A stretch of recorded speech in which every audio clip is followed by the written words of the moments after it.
Gollapudi ISKCON ఆలయం శ్రీ జగన్నాథ రథయాత్ర మహోత్సవం 18 July శనివారం నిర్వహించినట్లు ప్రకటించింది.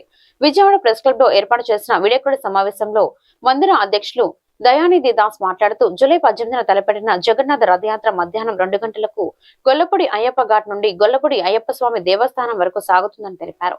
హరేకృష్ణ భక్త బృందంచే సంకీర్తనలు, భజనలు, కూచిపూడి, భరతనాట్యం మరియు కోలాటం ప్రదర్శించనున్నట్లు దయానిధి దాస్ వెల్లడించారు.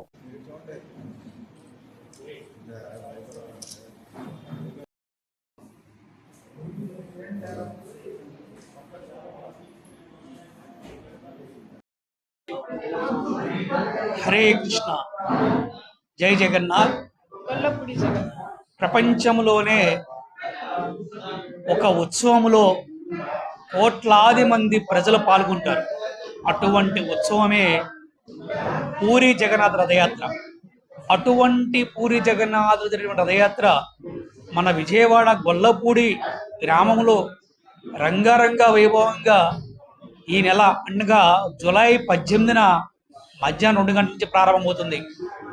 మరి ఈ రథయాత్ర మార్గము గొల్లపూడి అయ్యప్ప ఘాటు నుండి మరి గొల్లపూడి పాత పోస్ట్ ఆఫీస్ రోడ్డు మీదుగా, గంగానమ్మ గుడి రోడ్డు మీదుగా, వేణుగోపాల స్వామి గుడి రోడ్డు మీదుగా, శ్రీ రామాలయం మీదుగా గొల్లపూడి వన్ సెంటర్ వరకు చేరుకొని అక్కడి నుంచి గొల్లపూడి అయ్యప్ప స్వామి దేవస్థానం ఫంక్షన్ హాల్ వరకు జరుగుతుంది.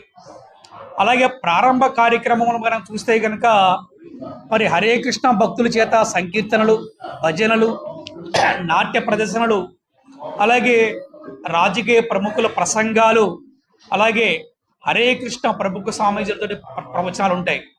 మరి ముగింపు కార్యక్రమాలు కనుక మనం చూస్తే కనుక స్వామివారికి మహాహారతి, అలాగే పుష్పాభిషేకము, ఎంతోమంది స్వామీజీల ప్రవచనాలు, అలాగే గురుకుల విద్యార్థులతో పాటు నాట్య ప్రదర్శనలు, అలాగే భక్తులందరికీ కూడా భోజన ప్రసాద వితరణ జరుగుతుంది. మరి ఇటువంటి మహత్తర కార్యంలో ఈ గొల్లపూడి శ్రీ జగన్నాథ రథయాత్ర మహోత్సవంలో భక్తులందరూ కూడా వేలాది మందిగా పాల్గొని మీ యొక్క కుటుంబ సమేతంగా. హరే కృష్ణ, నా పేరు అమృతగంగా దేవిదాసి. నేను శ్రీకృష్ణ బలరామ గోశాలలో ఒక ట్రస్టీగా ఉన్నాను. ఈ రోజున గోవు యొక్క విశిష్టత ఏమిటంటే అది మన సంస్కృతి సంప్రదాయాల్ని పరిరక్షించేందుకు భగవంతుడు ఇచ్చిన ఒక గొప్ప వరం. గోవుకి మన సంస్కృతితో విడుదలేని ఒక అనుబంధం ఉంది. గోవు వలనే మన ప్రకృతి కాపాడబడుతుంది, మన భవిష్యత్ తరాలు కూడా కాపాడబడతాయి. కాబట్టి అలాంటి గోమాత యొక్క పరిరక్షణను ఇంకా విస్తరించేందుకు, ముందుకు తీసుకెళ్లేందుకు గోశాలని నిర్మాణం చేపట్టామన్నమాట. ఇలాంటి మహత్తర కార్యక్రమానికి ఏ ఒక్కరి వల్ల సాధ్యమయ్యే విషయం కాదు. దీనిలో అనేక మంది భాగస్వామ్యం కావాలి, అనేక మంది భక్తులు కావాలి, అనేక మంది వ్యాపారస్తుల సహాయం కావాలి. కాబట్టి గోమాత యొక్క పరిరక్షణ ప్రతి ఒక్కరి ధర్మం అని చెప్పేసి గుర్తించి వాటి నివాసానికి, వాటికి పరిరక్షణ, వాటికి పరిశుభ్రమైన నీరు అందించడానికి, వారి పరిశుభ్రమైన ఆహారాన్ని అందించడానికి, వైద్య సహాయాన్ని అందించడం కోసం ఈ గోశాల నిర్మాణం అనేది చేపట్టడం జరిగింది. ఈ గోశాల నిర్మాణం అనేది ఒక రిజిస్టర్డ్ ట్రస్ట్ ద్వారా చేపడుతున్నాము.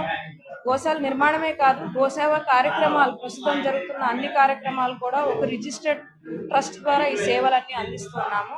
ఈ సేవల్లో భాగస్వామ్యం అవడానికి, ఈ నిర్మాణంలో భాగస్వామ్యం అవడానికి